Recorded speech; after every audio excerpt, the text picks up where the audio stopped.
ইবনে হুযায়ফা রাদিয়াল্লাহু আনহু কে একটা নির্জন কক্ষে বন্দী কইরা রাখলেন। বন্দী কইরা রাইকা একজন যুবতী রূপসী মহিলাকে বাড়া করলেন। বাড়া কইরা অর্ধেক উলঙ্গ কইরা আব্দুল্লাহ ইবনে হুযায়ফার ঘরের ভিতরে পাঠিয়ে দেওয়া হয়েছে। যেই মাত্র রূপসী যুবতী মহিলা আব্দুল্লাহ ইবনে হুযায়ফার ঘরে ঢুকলো, ডুইকা দেখতেছে আব্দুল্লাহ ইবনে হুযায়ফা নামাজের অবস্থায় রয়েছেন। জুরে কন্না আল্লাহু আকবার। আরেকটু আওয়াজ দিয়ে কন্না আল্লাহু আকবার। এবার যুবতী মহিলা যখন দেখলো আব্দুল্লাহ ইবনে হুযায়ফা ঘরের ভিতরে নামাজ পড়তেছেন, এবার যুবতী মহিলা চতুর্দিকে ঘোরাঘুরি করতেছে। কখনো ডান দিকে যায়, কখনো বাম দিকে যায়, কখনো সামনের দিকে যায়, কখনো পিছনের দিকে যায়। তার মানে হলো আব্দুল্লাহ ইবনে হুযায়ফা আমার চেহারার দিকে তাকাইবে। আমার চেহারার দিকে যদি তাকায় তাহলে তার ঈমান নষ্ট হয়ে যাবে। ঈমান যদি নষ্ট হয়ে যায় তখন আমাদের মতলব হাসিল হয়ে যাবে। কিন্তু আল্লাহর কসম, আব্দুল্লাহ ইবনে হুযায়ফা ওই মহিলার দিকে একবারও তাকান নাই। জুরে কন্না আল্লাহু আকবার। এবার ওই যুবতী মহিলা আব্দুল্লাহ ইবনে হুযায়ফার ডান দিকে বৈশা যান। তার মানে হলো আব্দুল্লাহ ইবনে হুযায়ফা ডান দিকে সালাম ফিরাবে। ডান দিকে যদি সালাম ফিরায় অটোমেটিক আমার চেহারার দিকে তাকাইবে। আমার চেহারার দিকে যদি তাকায় তাহলে তার চরিত্র নষ্ট হয়ে যাবে। চরিত্র যদি নষ্ট হয়ে যায় ঈমানও নষ্ট হয়ে যাবে। ঈমান যদি নষ্ট হয়ে যায় আমাদের মতলব হাসিল হয়ে যাবে। কিন্তু দেখা যায় আব্দুল্লাহ ইবনে হুযায়ফা ডানে বামে সালাম ফিরাইয়া আবার আল্লাহু আকবার বইলা নামাজের মধ্যে দাঁড়িয়ে যান। এইভাবে আব্দুল্লাহ ইবনে হুযায়ফা সারাটা রাত নামাজের ওমর রাদিয়াল্লাহু আনহু এর শাসন আমলে হযরত আব্দুল্লাহ ইবনে হুযায়ফা রাদিয়াল্লাহু আনহুর নেতৃত্বে 17 জন তরুণ মুসলমান মুজাহিদকে পারস্য সম্রাটের সীমান্ত এলাকায় পাহাড়দারি করার জন্য প্রেরণ করছিলেন। আমার ভাই মনোযোগ সহকারে কথাগুলো শুনবেন। অপর দিক দিয়া পারস্য সম্রাট মুসলমানের বিভিন্ন ধরনের বীরত্বের কথা শুই না, বাহাদুরের কথা শুই না, যে মুসলমান কখনো জীবনের জন্য ঈমান বিসর্জন দেন নাই, বরং ঈমানের জন্য জীবন বিসর্জন দিয়ে থাকেন। সম্রাট কিন্তু ওই কথাটাই বিশ্বাস করতে পারে নাই। এবার সম্রাট তার লোকদেরকে বইলা দিল যে তোমরা যদি যে কোনো সুযোগে যে কোনো মূল্যের বিনিময়ে যেভাবেই হোক যদি তোমরা মুসলমানদেরকে গ্রেফতার করতে পারো তাহলে হত্যা না কইরা জীবিত অবস্থায় আমার কাছে নিয়ে আসবা। আমি মুসলমানদের ঈমানটা পরীক্ষা করতে চাই, দেখতে চাই তাদের ঈমানটা কত মজবুত, তাদের ঈমানটা কত শক্ত। আমার ভাই আল্লাহর কি কুদরত, আল্লাহর কি কেরেশমা। দেখা যায় পারস্য সম্রাটের লোকদের কাছে আব্দুল্লাহ ইবনে হুযায়ফা এবং তার সাথীরা এই সম্রাটের লোকদের কাছে ধরা পইরা যায়। এবার যখন ধরা পইরা যায় এবার সম্রাটের লোকেরা সবাইকে নিয়া সম্রাটের খেদমতে চলে যায়। সম্রাটের দরবারে যাওয়ার পর পারস্য সম্রাট মুসলমান মুজাহিদদেরকে লক্ষ্য কইরা জিজ্ঞাসা করতেছে তোমাদের আমির কেডা? এবার সবাই দেখিয়ে দিলেন উনি হচ্ছেন আমাদের আমির। এবার সম্রাট আব্দুল্লাহ ইবনে হুযায়ফা রাদিয়াল্লাহু আনহু কে কাছে ডাইকা আইনা জিজ্ঞাসা করলেন তোমার নাম কি? বলে আমার নাম আব্দুল্লাহ, আমার বাবার নাম হুযায়ফা, সুতরাং আমার নাম আব্দুল্লাহ ইবনে হুযায়ফা। এবার সম্রাট আব্দুল্লাহ ইবনে হুযায়ফা রাদিয়াল্লাহু আনহু পরিচয়টা পাওয়ার পর সম্রাট আব্দুল্লাহ ইবনে হুযায়ফাকে একটা প্রস্তাব দিলেন, ওরে আব্দুল্লাহ ইবনে হুযায়ফা,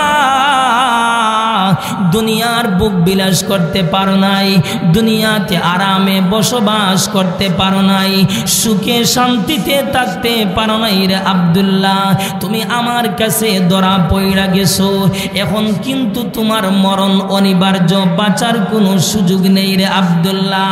কিন্তু রে আব্দুল্লাহ, তোমার বয়সটা একটু কম থাকার কারণে রে আব্দুল্লাহ আমার একটু দয়া হয়েছে রে আব্দুল্লাহ।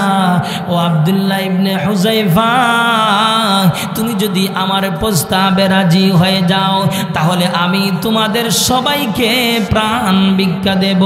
এবার আব্দুল্লাহ ইবনে হুযায়ফার সাথীরা সম্রাটের কথা মনোযোগ সহকারে শুনতেছেন। একটা পর্যায়ে আব্দুল্লাহ ইবনে হুযায়ফা রাদিয়াল্লাহু আনহু সম্রাটকে জিজ্ঞাসা করতেছেন, ওরা সম্রাট, তোমার এমন কি প্রস্তাব যা আমরা মানতে হবে? এবার সম্রাট আব্দুল্লাহ ইবনে হুযায়ফাকে লক্ষ্য কইরা বলতেছেন, ও আব্দুল্লাহ ইবনে হুযায়ফা, তুমি যদি ইসলাম ধর্ম ত্যাগ কইরা আমার ধর্ম যদি গ্রহণ করো, তুমি যদি ইসলাম ধর্ম চাইলা আমার ধর্ম যদি গ্রহণ করো, তাহলে আমার রাজ্যের অর্ধেক মালিক আমি তোমাকে বানিয়ে দেব।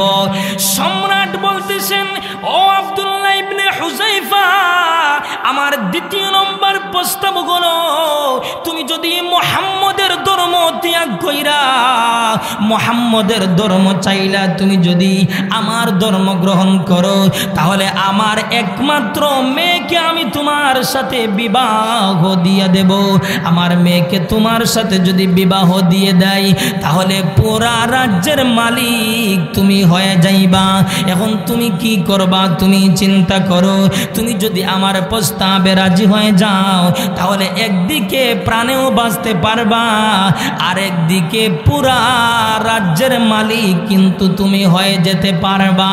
এবার আব্দুল্লাহ ইবনে হুযায়ফা রাদিয়াল্লাহু আনহু সম্রাটকে বলতেছেন, ওরে সম্রাট, তুমি তো শুধুমাত্র একটা ভূখণ্ডের মালিক রে সম্রাট, তুমি যদি সমস্ত জাহানের মালিক হয়ে যাও, সমস্ত দুনিয়ার মালিক যদি হয়ে যায়, আর সমস্ত জাহানের মালিক যদি আমাকে বানায় দাও, তথাপি একটা মুহূর্তের জন্য ইসলাম ছাড়তে রাজি নাই। সুবহানাল্লাহ।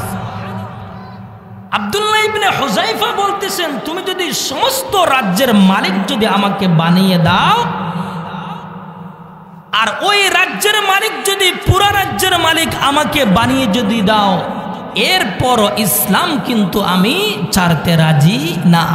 এবার চিন্তা করে দেখুন ইমানটা কত মজবুত।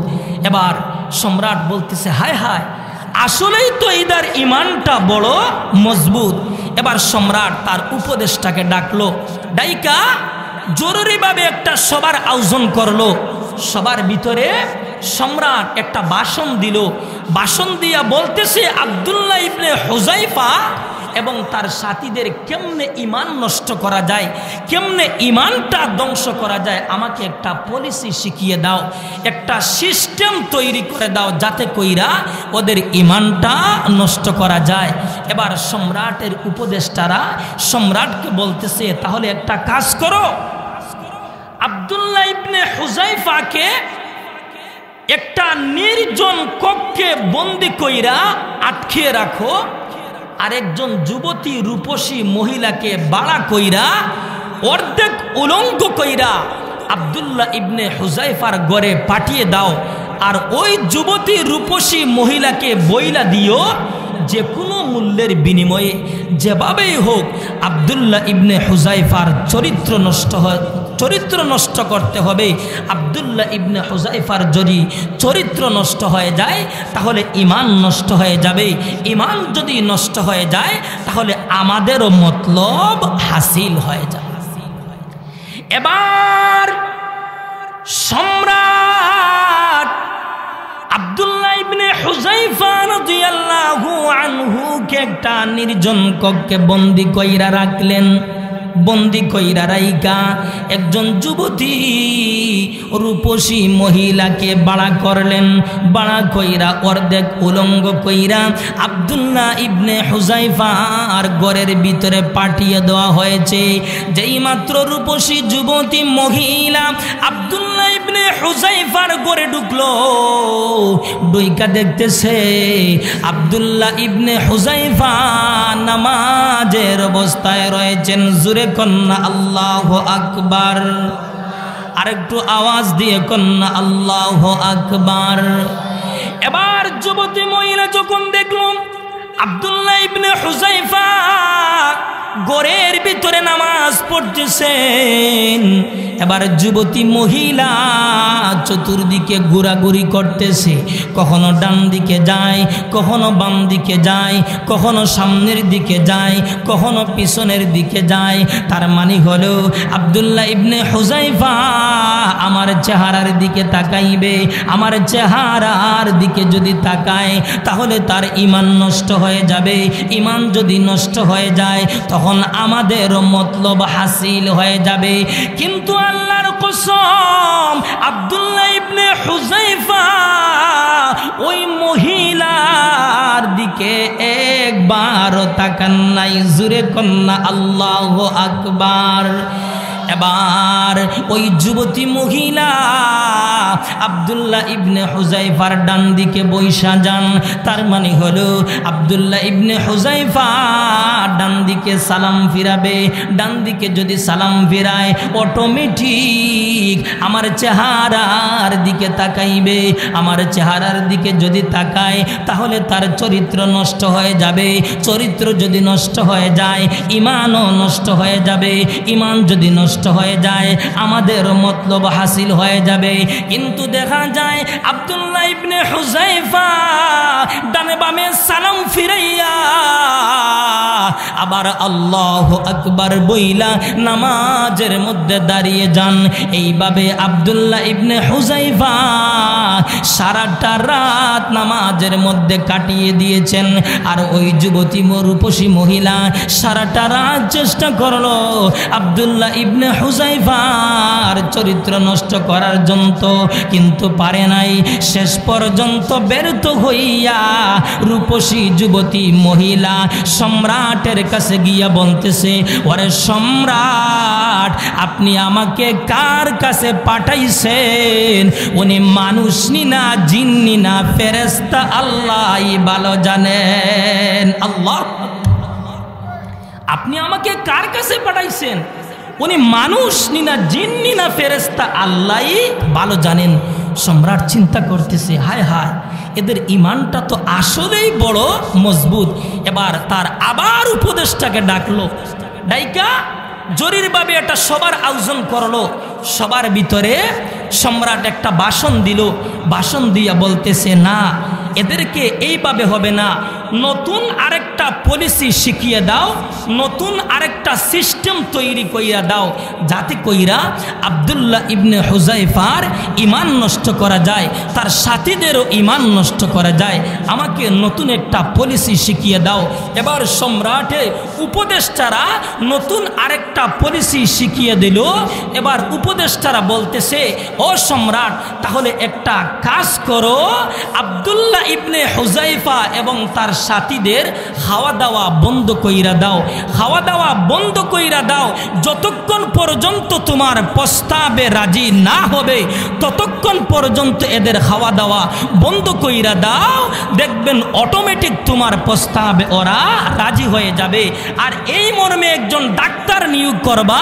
ডাক্তারকে বইলে দিবা, যখন এমন অবস্থা হবে এই মুহূর্তে যদি এদের খাবার না দেওয়া হয় তাহলে তাদের মরণ অনিবার্য। এমন অবস্থা যখন হবে সম্রাটের কাছে যেন এই ডাক্তার সংবাদটা পৌঁছায়। আমার ভাই, একদিন নয়, 2 দিন নয়, দীর্ঘ 21 দিন পর্যন্ত এদের খাওয়া দাওয়া বন্ধ করা হয়েছে। দীর্ঘ 21 দিন পর্যন্ত যখন এদের খাওয়া দাওয়া বন্ধ করা হয়েছে, এখন এদের অবস্থা খুবই খারাপ, মনে হয় এই মুহূর্তে এদের মরণ হয়ে যাবে। এবার ওই ডাক্তার সম্রাটের কাছে সংবাদ পাঠাইছে, ও সম্রাট, এদেরকে যদি এই মুহূর্তে খাবার না দেওয়া হয় তাহলে এদের মরণ অনিবার্য, এরা আর বাঁচবে না। এবার সম্রাট তার লোকদেরকে বইলা দিছে, যাও তোমরা তাড়াতাড়ি যাও, তোমরা এদের সামনে এই যে আব্দুল্লাহ ইবনে হুযায়ফা এবং তার সাথীদের সামনে তোমরা দুইটা পাত্রে 2 ধরনের খাবার তাদের সামনে পেশ করো। একটা পাত্রের মধ্যে রাখবা মদ মিশ্রিত পানি, আরেকটা পাত্রের মধ্যে রাখবা শুকরের গোশত। এবার বলুন, এই 2 ধরনের খাবার মুসলমানদের জন্য হালাল না হারাম? হারাম। এই 2 ধরনের খাবার মুসলমানদের জন্য হারাম। এবার সম্রাট তার লোকদেরকে বইলা দিছে, এই 2 ধরনের খাবার মুসলমানদের সামনে দিয়া বইলা দিও যে একটা পাত্রের মধ্যে আছে মদ মিশ্রিত পানি, আরেকটা পাত্রের মধ্যে আছে শুকরের গোশত। আব্দুল্লাহ ইবনে হুযায়ফা রাদিয়াল্লাহু আনহু জিজ্ঞাসা করতেছেন, এই 2 ধরনের পাত্রের মধ্যে কোন ধরনের খাবার আছে? সম্রাটের লোকেরা বলতেছে, একটা পাত্রের মধ্যে আছে মদ মিশ্রিত পানি, আরেকটা পাত্রের মধ্যে আছে শুকরের গোশত। যেইমাত্র সম্রাটের লোকেরা বলছে এই ধরনের খাবারের কথা, আব্দুল্লাহ ইবনে হুযায়ফা গর্জে উঠলেন, হুঙ্কার দিয়া বলতেছেন, ও সম্রাটের লালিত কুত্তা বাহিনী, তোমরা কি মনে করছো মুসলমান হারাম জিনিস বুক কইরা জীবন নিয়ে টিকে থাকতে চায়? না, মুসলমান হারাম জিনিস বুক কইরা জীবন নিয়ে টিকে থাকতে চায় না। কথা বলেন ঠিক কিনা? এবার সম্রাট চিন্তা করতেছে, হায় হায়, আসলেই তো ওদের ইমানটা বড় মজবুত। এবার সম্রাট আবার তার উপদেষ্টাকে ডাকলো, ডাইকা বলতেছে, না, এদেরকে এইভাবে হবে না, নতুন আরেকটা তোমরা পলিসি আমাকে শিখিয়ে দাও। এবার সম্রাটের উপদেষ্টারা বলতেছে, তাহলে একটা কাজ করো, 17 জনের জন্য 17টা ফাঁসির মঞ্চ তৈরি করো, আর একজনের সামনে আরেকজনকে ফাঁসি দিবা, দেখবেন অটোমেটিক ওরা তোমার প্রস্তাবে রাজি হয়ে যাবে। এবার 17 জনের জন্য 17টা ফাঁসির মঞ্চ তৈরি করা হলো, এক একজনের সামনে এক একটা মঞ্চ হাজির করা হলো। এবার সম্রাট আব্দুল্লাহ ইবনে হুযায়ফা রাদিয়াল্লাহু আনহুর যখন গলার মধ্যে রশি বাঁধা হচ্ছিল, ঠিক সেই মুহূর্তে আব্দুল্লাহ ইবনে হুযায়ফা সম্রাটের দিকে তাকাইয়া তাকাইয়া মুচকি হাসতেছেন। এবার সম্রাটের অন্তরের ভিতরে জিদ সৃষ্টি হয়ে যায়, আহারে, আমি তাদেরকে মারতে চাই, কিন্তু ওরা আমাকে নিয়ে তামাশা করে, ওরা আমাকে নিয়ে হাসি ঠাট্টা করে, সুতরাং এদেরকে এইভাবে মারলে হবে না, আরো ভয়াবহ কঠিন পদ্ধতিতে মারতে হবে। এবার সম্রাট তার উপদেষ্টাকে বলল, ও আমার উপদেষ্টা, তোমরা নতুন আরেকটা পলিসি শিখিয়ে দাও, এদেরকে এইভাবে মারলে হবে না, আরো কঠিন পদ্ধতিতে ভয়াবহ পদ্ধতিতে মারতে হবে। এবার সম্রাটের উপদেষ্টারা বলতেছে, তাহলে একটা কাজ করো, বিশাল একটা চুলা তৈরি করো, চুলার মধ্যে কড়াই রাইখা দাও, আর ওই কড়াইয়ের মধ্যে তৈল ছেড়ে দাও, চুলার ভিতরে আগুন জ্বালিয়ে দাও। আগুন যখন দাউ দাউ করে জ্বলবে, তৈল যখন এমন গরম হবে, টকবক টকবক করতে থাকবে, তখন সাধারণ একজন মুজাহিদের হাত পা বাইদা ওই তৈলের মধ্যে ছেড়ে দিও, দেখবেন অটোমেটিক ওরা তোমার প্রস্তাবে রাজি হয়ে যাবে। এবার সম্রাট বিশাল একটা চুলা তৈরি করলো, চুলার মধ্যে কড়াই রাখলো, কড়াইয়ের ভিতরে তৈল ছেড়ে দেওয়া হলো, এবার চুলার ভিতরে আগুন জ্বালিয়ে দেওয়া হলো। এবার তৈল যখন এমন গরম হয়েছে, ফুটতেছে, টকবক টকবক করতেছে, এবার 17 জন মুজাহিদকে 17 জন মুজাহিদকে কড়াইয়ের চতুর্দিকে দাঁড় করাইছে।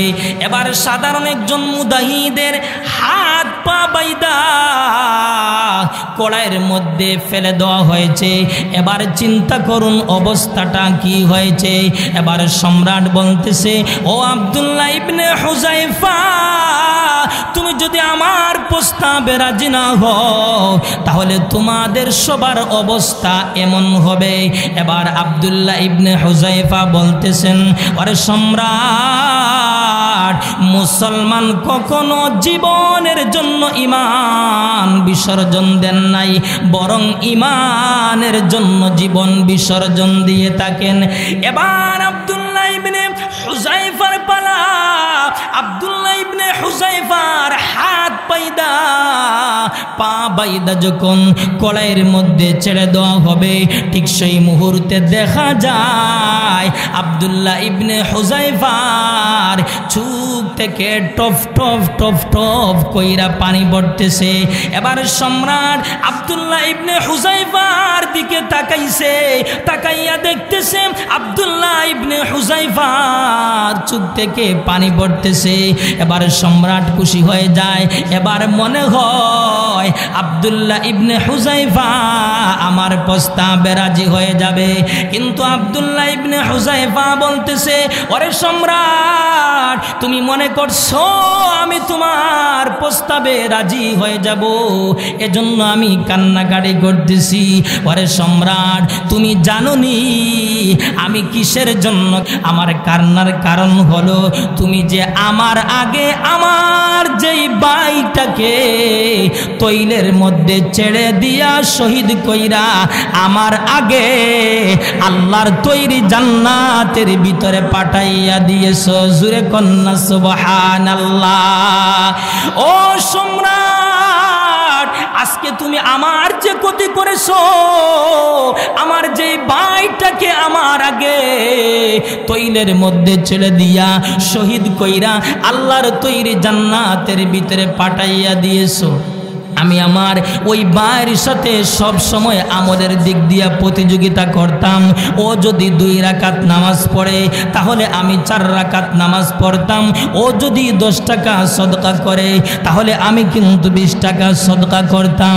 কিন্তু আমার ওই ভাইটাকে আজকে আমার আগে তৈলের মধ্যে ছেড়ে দিয়া শহীদ কইরা আল্লাহর তৈরি জান্নাতের ভিতরে পাঠাইয়া দিয়েছো। এবার সম্রাট বলতেছে, আহারে, এদেরকে যদি মারলেও যদি এরা মরে না তাহলে মারার চাইতে ছেড়ে দেওয়াটাই উত্তম। জুরে কন্যা আল্লাহু আকবার। এবার সম্রাট আব্দুল্লাহ ইবনে হুযায়ফার কানে কানে গিয়ে বলতেছে, ও আব্দুল্লাহ ইবনে হুযায়ফা, তুমি যদি আমার একটা প্রস্তাবে রাজি হয়ে যাও তাহলে তোমারও সম্মান থাকবে, আমারও সম্মান থাকবে। আব্দুল্লাহ ইবনে হুযায়ফা বলতেছেন, কি প্রস্তাব? প্রস্তাব হলো তোমার সাথীদেরকে বইলা দাও, ওরা যদি আমার কপাল মুবারকে চুম্বন দিয়ে চুম্বন যদি দেয় তাহলে আমি তাদেরকে বেকসুর ভাবে খালাস দিয়া দেব। আমার ভাইয়েরা, আব্দুল্লাহ ইবনে হুযায়ফা সম্রাটের প্রস্তাবে রাজি হয়ে যায়। আরে মুসলমান বোকা না, মুসলমান বোকা হতে পারে না। এবার দেখা যায় আব্দুল্লাহ ইবনে হুযায়ফা সম্রাটের কপাল মুবারকের মধ্যে হাত রাখলো, আর প্রতিটা মুসলমান সম্রাটের হাতে চুম্বন দিয়া দিয়া ঘর থেকে বের হইতেছে। সুবহানাল্লাহ। চিন্তা করে দেখুন তাদের ঈমানটা কত মজবুত, তাদের ঈমানটা কত শক্ত। এজন্য ভাই, ঈমান আমল মজবুত থাকতে হবে। ঈমান আমল যদি মজবুত থাকে, বিনিময়ে মহান আল্লাহ পুরস্কার দান করবেন 2টা। আসুন পুরস্কার কি?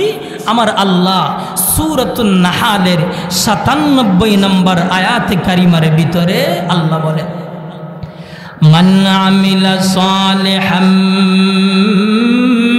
মিন যাকারিন আও উনসা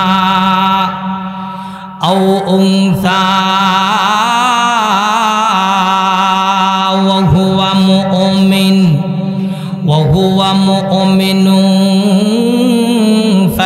লানুহইয়ান্নাহু হায়াতান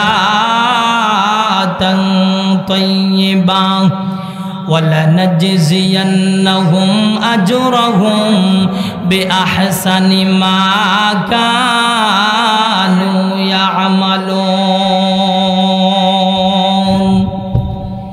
এজন্য মহান আল্লাহ রাব্বুল আলামিন সূরাতুন নাহলের ৯৭ নম্বর আয়াতে কারিমার ভিতরে আল্লাহ বলেন, মান আমিলা সালিহাম মিন যাকারিন আও উনসা।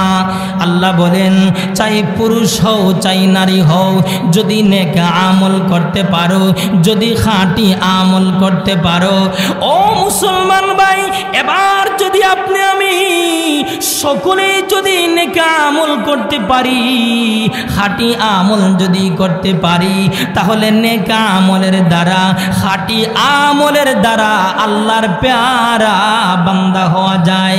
আর আল্লাহর প্যারা বান্দা যদি হতে পারেন, তাহলে কোনো সময় ফেরেশতা পর্যন্ত দেখতে পায়। জুরে কন্না সুবহানাল্লাহ। এজন্য মালিক ইবনে দিনার রাহমাতুল্লাহি আলাইহি উনি একদিন কবরস্থানের পাশ দিয়ে যাইতেছেন, হঠাৎ কইরা তাকাইয়া দেখলেন কবরস্থানের ভিতরেই দুইজন জান্নাতি পোশাক পরিধান করা লোক বৈশা রইছে। এবারে মালিক ইবনে দিনার রাহমাতুল্লাহি আলাইহি তাদের কাছে যাইয়া জিজ্ঞাসা করতেছেন, তোমরা কোথায় থেকে এসেছো? ওরা বলতেছে, যেখান থেকে আসার কথা সেখান থেকে কিন্তু আমরা এসেছি।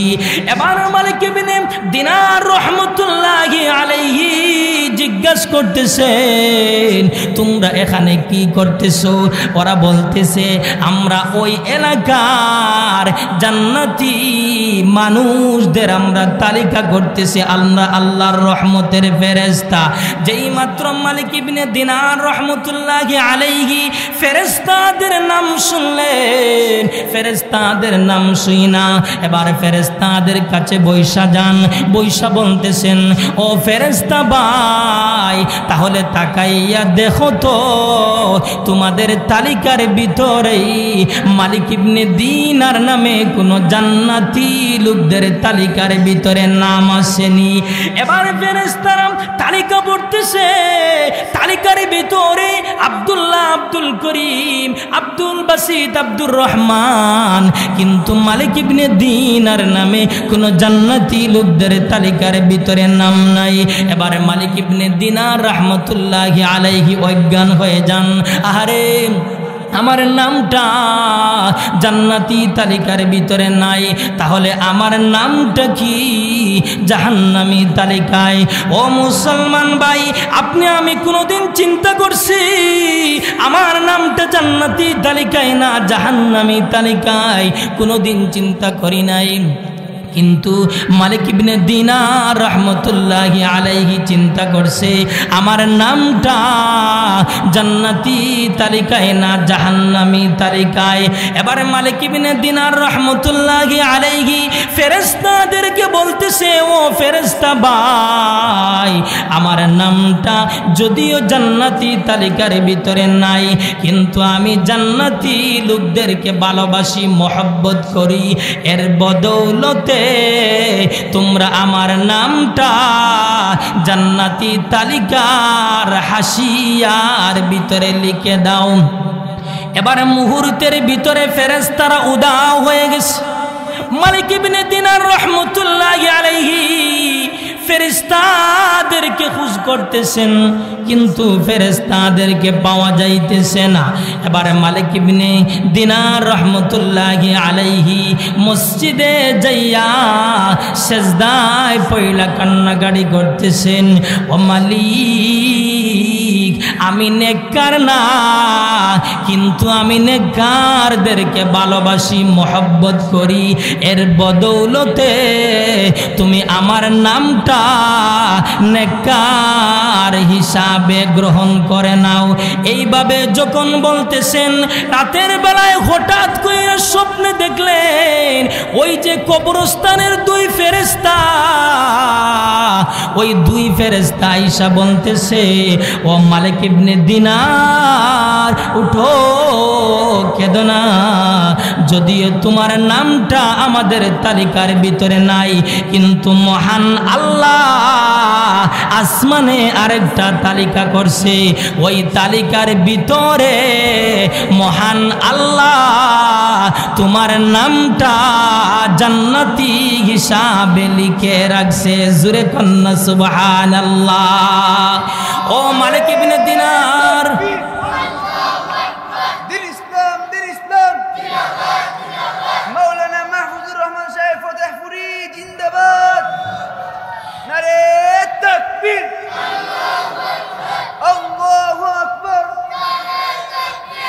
ও মালিক ইবনে দিনার, কারণ তুমি আল্লাহর পেয়ারাদেরকে ভালোবাসো, মহব্বত করো, এজন্য মহান আল্লাহ তোমাকে পেয়ারা হিসাবে কবুল করেছেন। জুরে কন্না সুবহানাল্লাহ।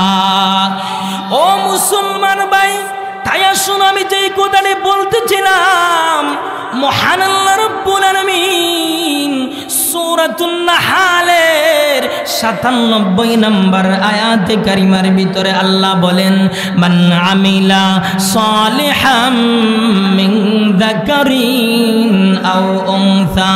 আল্লাহ বলেন, চাই পুরুষ হও চাই নারী হও, যদি নেক আমল করতে পারো, যদি খাঁটি আমল করতে পারো, ২ নম্বর শর্ত হলো ওহুয়া মুমিন, যদি ঈমানওয়ালা হও, যদি মুমিন হও, তাহলে বিনিময় আমি আল্লাহ তোমাদেরকে পুরস্কার দান করব ২টা। প্রথম নম্বর পুরস্কার হলো আমার আল্লাহ সূরাতুন নাহলের ৯৭ নম্বর আয়াতে কারিমার ভিতরে আল্লাহ বলেন, ফালানুহিয়ান্নাহু হায়াতান তাইয়্যিবা। আমি আল্লাহ তোমাদেরকে হায়াতে তাইয়্যিবা দান করব। হায়াতে তাইয়্যিবার ব্যাখ্যায় আল্লামা ইমাম কুরতুবী রাহমাতুল্লাহি আলাইহি তাফসীরের কিতাবের ভিতরে হায়াতে তাইয়্যিবার একাধিক ব্যাখ্যা লিখেছেন। তার ভিতরে একটা ব্যাখ্যা হলো হালাল রিজিক, আরেকটা ব্যাখ্যা হলো রেদা বিল কাদা, আরেকটা ব্যাখ্যা হলো আল কেনায়া, অর্থাৎ অল্পতেই কিন্তু আপনি সন্তুষ্ট হয়ে যাবেন। ও মুসলমান ভাই, আসলে টাকা বেশি হওয়া শান্তি নয়, গাড়ি বাড়ি বেশি হওয়া শান্তি নয়, কোটি কোটি টাকার মালিক কিন্তু আল্লাহর বান্দা যখন বাসায় চইলা যায়, বাসায় যাইয়া আল্লাহর বান্দা যখন খাওয়া দাওয়া করে, খাওয়া দাওয়া কইরা যখন বিছানায় যায়, বিছানায় যাওয়ার পর আল্লাহর বান্দার কিন্তু ঠিক মতো ঘুম আসে না। আর একজন রিক্সা চালক সারাটা দিন রিক্সা চালায়, রিক্সা চালাইয়া আল্লাহর বান্দায় বাসায় যাইয়া খাওয়া দাওয়া কইরা যখন আল্লাহর বান্দায় বিছানা যায়, বিছানায় যাইতে দেরি হয়, আল্লাহর বান্দার চোখে ঘুম আসতে দেরি হয় নাই। সুবহানাল্লাহ। ও মুসলমান ভাই, আসলে ইহা একটা বিরাট বড় নিয়ামত। আপনি যদি ঠিকমতো আল্লাহর গোলামি করেন, ঠিকমতো যদি আপনি আল্লাহর ইবাদত বندگی করেন, তাহলে অল্পতেই আপনাকে মহান আল্লাহ সন্তুষ্ট করে দেবেন। সুবহানাল্লাহ। ২ নম্বর পুরস্কার হলো আল্লাহ বলেন, ওয়ালা নাজিজিয়ান্নাহুম لهم أجرهم بأحسن ما كانوا يعملون আমি আল্লাহ তোমাদেরকে আমলের চেয়ে উত্তম পুরস্কার দান করব। আমলের চেয়ে উত্তম পুরস্কার হলো মানুষ দুর্বল, তাদের আমলটাও দুর্বল। আল্লাহ বড়, তার পুরস্কার বড়। আল্লাহ মহান, তার পুরস্কারটাও মহান। আল্লাহ বড়, তার পুরস্কার বড়। আল্লাহ মহান, তার পুরস্কারটাও মহান। আল্লাহ যে বড়, আল্লাহ যে মহান, তার পুরস্কারটাও মহান, পুরস্কারটাও বড়। কেমনে বুঝবেন? একটা উদাহরণ দেই, তাহলে সংক্ষেপে বুঝে আসবে।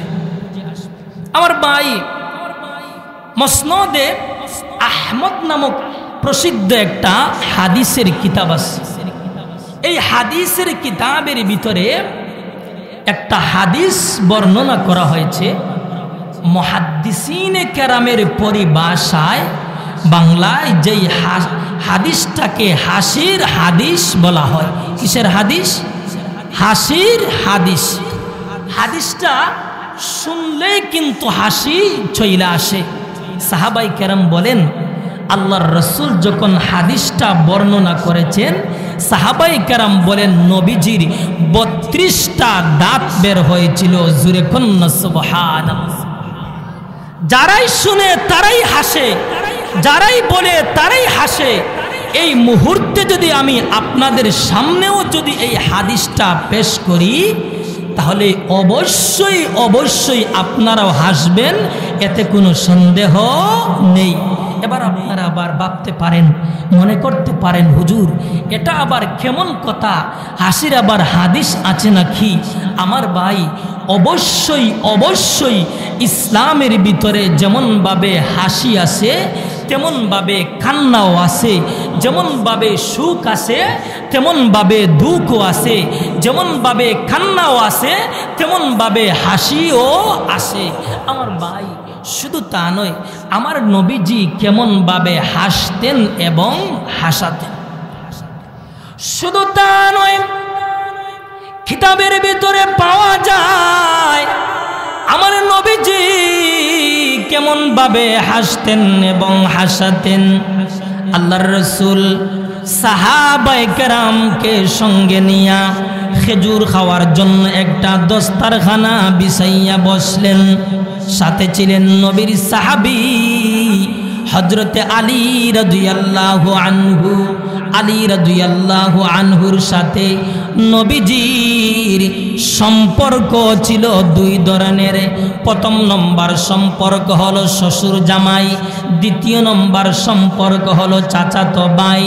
শ্বশুর জামাই একটা দস্তারখানার ভিতরে পাশাপাশি বসছেন খেজুর খাওয়ার জন্য। সাহাবায়ে কেরাম দস্তারখানার চতুর্দিকে গোল হয়ে বসছেন।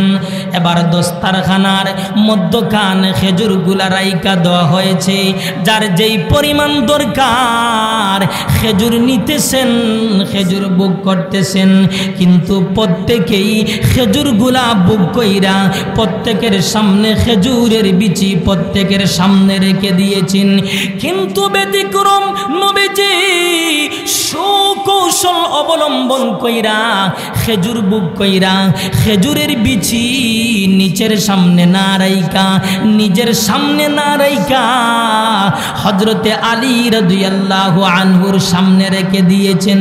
কিন্তু দেখা যায় আলী ছিল অন্য মনস্ক অবস্থায়।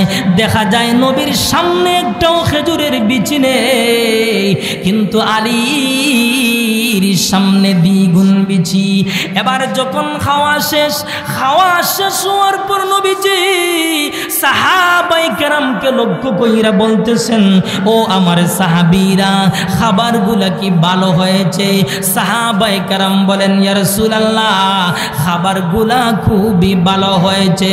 নবীজি বলেন, ও আমার সাহাবীরা, তাহলে তাকাইয়া দেখো তো কে কি পরিমাণ খেজুর বুক করেছো।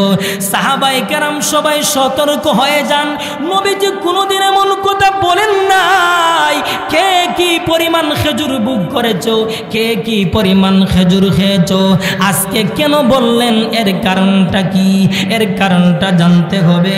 একটা পর্যায়ে নবীজি সাহাবায়ে কেরামকে লক্ষ্য কইরা বললেন, ও আমার সাহাবীরা, খেজুরের বিচির দিকে তাকাইলেই বোঝা যাবে কে কত বড় পেটুক আর কে কি পরিমাণ খেজুর খেয়েছো। যেই মাত্র নবীজি ওই কথাটি বললেন, সাহাবায়ে কেরাম সবাই সতর্ক হয়ে যান। এবার সাহাবায়ে কেরাম সবাই প্রত্যেকের সামনের দিকে তাকাইলেন, তাকাইয়া দেখলেন প্রত্যেকের সামনে পরিমাণ মতো বিচি, কিন্তু আলীর সামনে দ্বিগুণ বিচি। এবার সাহাবায়ে কেরাম আলীর দিকে বড় বড় চুপ কইরা তাকাইলেন, তাকাইয়া বলেন, আলী রে, তুমি এত তাড়াতাড়ি কেমনে খেজুর বুক করলা? এবার যেই মাত্র আলী রাদিয়াল্লাহু আনহু নিজের সামনের দিকে তাকাইলেন, তাকাইয়া আলী নিজেও কিন্তু আশ্চর্য হয়ে যান, অবাক হয়ে যান। এবার আলী রাদিয়াল্লাহু আনহু যখন ডান দিকে তাকাইলেন, ডান দিকে তাকাইয়া দেখলেন নবীর সামনে একটাও খেজুরের বিচি নেই। এবার আলী বুঝতে পারলেন নবীজি খেজুরগুলা বুক কইরা খেজুরের বিচি আমার সামনে রেখে দিয়েছেন, আবার সবার সামনে আমাকে বিপদে ফেলেছেন। সুতরাং এই মুহূর্তে যদি আমি নীরবে বৈশা থাকি, নীরবে যদি সহ্য করি, তাহলে সম্পূর্ণ অপরাধ আমার গাড়ে চলে আসবে। তাই আমি নীরবে বসে থাকতে পারবো না, নীরবে সহ্য করতে পারবো না। এবার আলী রাদিয়াল্লাহু আনহু ইজ্জতের সাথে, সম্মানের সাথে বলতেছেন, ইয়া রাসূলুল্লাহ, ইয়া হাবিবাল্লাহ, ওগো নবীজি, আপনি ঠিক বলেছেন, যার সামনে খেজুরের বিচি বেশি বোঝা যাবে সে বড় পেটুক, সে বেশি খেজুর খেয়েছে। কিন্তু নবীজি, এটাও দেখার দরকার কার সামনে একেবারে খেজুরের বিচি নেই। আমি তো শুধু খেজুর বুক করেছি, খেজুরের বিচি বুক করি নাই। কিন্তু অনেকের তো এমনও দেখা যায় শুধুমাত্র খেজুর বুক করেন নাই, খেজুরের বিচি সহ খেয়ে ফেলেছেন। সুবহানাল্লাহ। আলী রাদিয়াল্লাহু আনহু নবীকে বলতেছেন, নবীজি আপনি ঠিক বলেছেন, যার সামনে খেজুরের বিচি বেশি বোঝা যাবে সে বড় পেটুক, সে বেশি খেজুর খেয়েছে। কিন্তু নবীজি, এটাও দেখার বিষয় কার সামনে একেবারে খেজুরের বিচি নেই। আমি তো খেজুর বুক কইরা খেজুরের বিচি আমার সামনে রেখে দিয়েছি, কিন্তু অনেকের এমনও দেখা যায় শুধুমাত্র খেজুর বুক করেন নাই, খেজুরের বিচি সহ খেয়ে ফেলেছেন। জোরে কন্না সুবহানাল্লাহ। এবার চিন্তা করে দেখুন, যেই নবী স্বয়ং জামাতার সঙ্গে এমন কৌতুক করেন, এমন আনন্দ করেন, তাহলে কি বোঝা যায়? ইসলামের ভিতরে হাসিও আছে, ইসলামের ভিতরে কান্নাও আছে, ইসলামের ভিতরে সুখও আছে, ইসলামের ভিতরে দুঃখও আছে। কথা বলেন ঠিক কিনা? শুধু তা নয়, সামাইলে তিরমিজি শরীফ নামক একটা হাদিসের কিতাব রয়েছে। ওই হাদিসের কিতাবের ভিতরে একটা ওয়াকিয়া বর্ণনা করা হয়েছে। আল্লাহর রাসূল পূর্ণিমার চাঁদের রাতে আম্মা জান আয়েশা সিদ্দিকা রাদিয়াল্লাহু আনহাকে সঙ্গে নিয়ে কোথাও যাচ্ছিলেন। রাস্তায় ছিল পাহাড়ের গিরিপথ, চতুর্দিকে পাহাড় আর পাহাড়। রাস্তা অতিক্রমকালে সামনে একটি মাঠ পড়ল।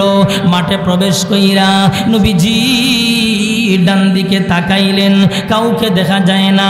বাম দিকে তাকাইলেন, কাউকে দেখা যায় না। সামনের দিকে তাকাইলেন, কাউকে দেখা যায় না। পেছনের দিকে তাকাইলেন, কাউকে দেখা যায় না। এবারে নবীজি আয়েশা সিদ্দিকা রাদিয়াল্লাহু আনহাকে লক্ষ্য কইরা বললেন, ওরে আয়েশা, চলো আজকে আমরা দুজন দৌড় দিব, দৌড় প্রতিযোগিতা করব, দেখব কে জিতে কে হারে। আয়েশা সিদ্দিকা রাদিয়াল্লাহু আনহা সম্মতি প্রকাশ করলেন, ইয়া রাসূলুল্লাহ, ইয়া হাবিবাল্লাহ, ওগো নবীজি, তাহলে চলুন দেখি কে জিতে কে হারে। ওই সময় আয়েশার শরীরটা ছিল হালকা, আয়েশার বয়সটা ছিল কম। নবীজিও সুযোগ দিয়েছেন। বিদায় আম্মা জান আয়েশা নবীজিকে পেছনে রাইখা মাঠের অপর প্রান্তে চলে যান। মাঠের অপর প্রান্তে যাইয়া বলতেছেন, ইয়া রাসূলুল্লাহ, ইয়া হাবিবাল্লাহ, ওগো নবীজি, পুরুষের উপর নারীর বিজয় হয়েছে। নবীজি বললেন, ওরে আয়েশা, মনে রাখবা কিছুদিন পর আবার দুজন ওই রাস্তা দিয়ে যাতায়াত করতেছেন। এবারে নবীজি আয়েশাকে উদ্দেশ্য করে বলেন, ওরে আয়েশা, চলো আজকে আমরা আবার দুজন দৌড় প্রতিযোগিতা করব, দেখব কে জিতে আর কে হারে। আয়েশা বলেন, ওগো নবীজি, এটা তো গত দিন প্রমাণ হয়েছে কে জিতে আর কে হারে।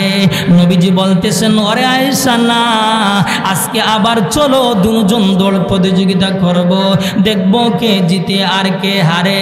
আয়েশা সিদ্দিকা রাদিয়াল্লাহু আনহা সম্মতি প্রকাশ করলেন।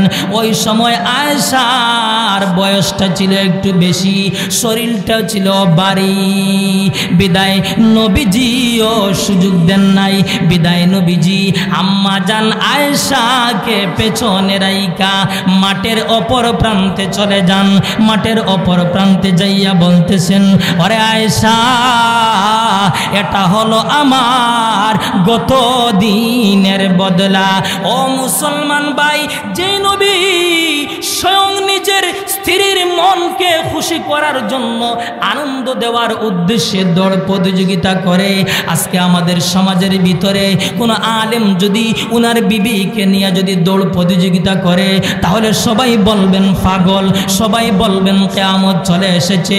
কিন্তু হাকিমুল উম্মত আল্লামা আশরাফ আলী থানভী রাহমাতুল্লাহি আলাইহি যখন এই হাদিসটা পড়েছেন, উনার বিবিকে নিয়ে এক রাত্রে উনি দৌড় প্রতিযোগিতা করেছেন, যাতে কইরা নবীজির একটা সুন্নত পালন করার লক্ষ্যে।